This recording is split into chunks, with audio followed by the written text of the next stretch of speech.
ನೋಡಿ ಪೂರಿಗೆ ಈ ಥರ ಎಣ್ಣೆ ಕಾಯಿಸ್ಕೊಂಡು ಒಂದೊಂದೇ ಈ ಥರ ಬಿಡಬೇಕು ನಿಧಾನಕ್ಕೆ.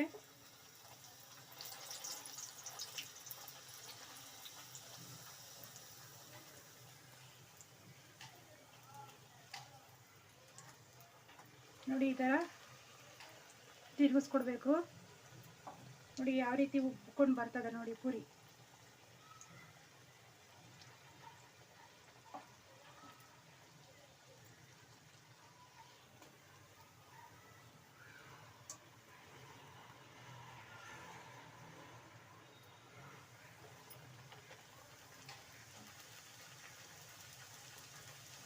ನೋಡಿ ಈ ರೀತಿ ಉಬ್ಕೊಂಡು ಬರ್ತದೆ.